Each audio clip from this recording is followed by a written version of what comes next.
بسم اللہ الرحمن الرحیم۔ غزوہ ہند میں شامل ہر سپاہی کو مجاہد ٹی وی کا سلام۔ ناظرین، شمالی کوریا کی فوجی خواتین اور ان کے اوپر ہونے والا جنسی تشدد اور جیل میں ہونے والا ان کے ساتھ سلوک اور فیمیل فوجی اہلکاروں کے حوالے سے شمالی کوریا میں قائم کسی فورمز کے حوالے سے آج کے ویلاگ میں ہم بات کرنے کے جا رہے ہیں۔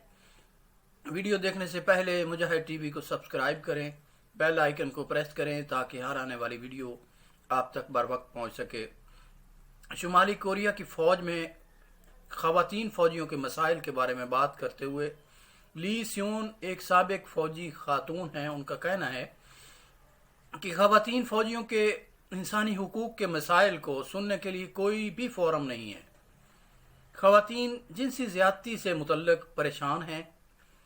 ایسا میرے ساتھ نہیں ہوا، لیکن کمپنی کے کمانڈرز نے اپنے کمرے میں کچھ خواتین سے جنسی زیادتی کی تھی۔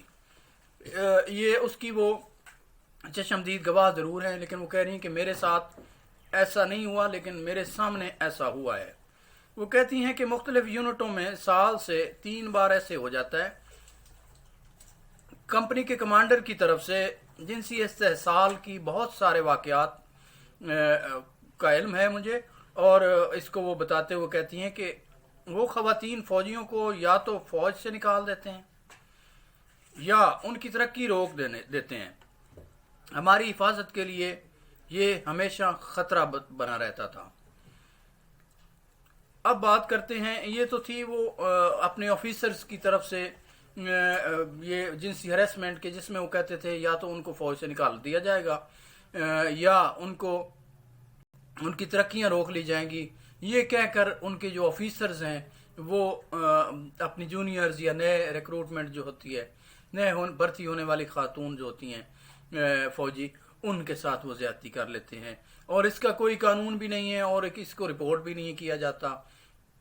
اس کے بعد آ جاتے ہیں اب جیل میں فوجی خاتون جو ہوتی ہیں یا کوئی بھی خواتین ہیں شمالی کوریا میں، ان کے ساتھ تشدد کی کیا صورتحال ہے، یہ رپورٹ آپ کے سامنے رکھنے جا رہے ہیں۔ لی سیون نے 10 سال فوج میں کام کیا۔ انہوں نے 28 سال کی عمر میں فوج سے ریٹائرمنٹ لے لی۔ وہ دوبارہ اپنے خاندان سے ملنے پر بہت خوش تھیں۔ بعد میں انہوں نے جنوبی کوریا جانے کا سوچا، لیکن ان کی سرحد پار کرنے کی پہلی کوشش میں وہ پکڑی گئی اور جیل چلی گئی۔ اب وہ جیل میں چلی جاتی ہیں اور اس کے بعد یہ سٹوری بتاتی ہیں۔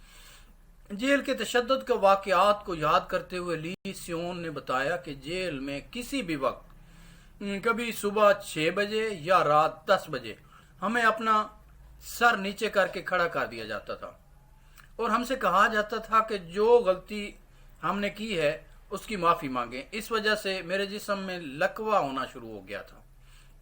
ڈیلی شام کے وقت، کبھی صبح کے وقت، کبھی رات کے وقت سیدھا کھڑا کر کے ان کو کہا جاتا تھا کہ سر نیچے کھڑا کرتے ہیں، سر نیچے کر کے اپنی غلطیوں کی بار بار معافی مانگے۔ پھر مزدور کیمپ میں بھیجا گیا، جہاں ہم اپنے گناہوں کے ازالے کے لیے سخت محنت کرنے کا حکم دیا جاتا تھا۔ خواتین کو پہاڑوں سے 4 بنڈل لکڑی لانے کے احکامات بھی دیے جاتے تھے، اور پھر اس کے علاوہ ہم گھروں کی تعمیر میں بھی کام کرتے تھے۔ بہت مشکل کام کرنے کے بعد بھی ہمیں پانی پینے کے لیے نہیں دیا جاتا تھا۔ یہ ناظرین شمالی کوریا میں ہونے والے مظالم کی بات ہے کہ جو جیل میں قیدیوں کے ساتھ روا رکھا جاتا ہے۔ یہ لی سیون جو ہے یہ جیل میں جانے کے بعد اپنے واقعات ناظرین کے ساتھ شیئر کر رہی تھی۔ مجاہد ٹی وی نے ان کے ساتھ بات کی، ان کا انٹرویو کیا، تو یہ آپ کے سامنے رپورٹ نکال کے لے آیا ہوں۔ لی سیون اپنی دوسری کوشش میں جنوبی کوریا جانے میں کامیاب ہو گئی تھی۔ جیل سے نکلنے کے بعد جنوبی کوریا میں داخل ہونے کے بعد وہ کچھ وقت کے لیے غصے میں تھی۔ انہوں نے سوچا کہ وہ یہاں اپنے طرز زندگی کو اپنی مرضی کے مطابق نہیں گزار سکوں گی۔ وہ کہتی ہیں کہ میں نے بہت سارے خواب دیکھے تھے۔ میں نے دیکھا کہ فوج نے مجھے پکڑ لیا ہے اور وہ مجھے جیل میں ڈال رہے ہیں۔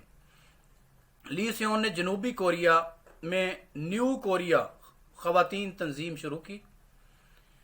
اس کے ذریعے وہ ایسے خواتین سے ملاقات کرتی ہیں جنہوں نے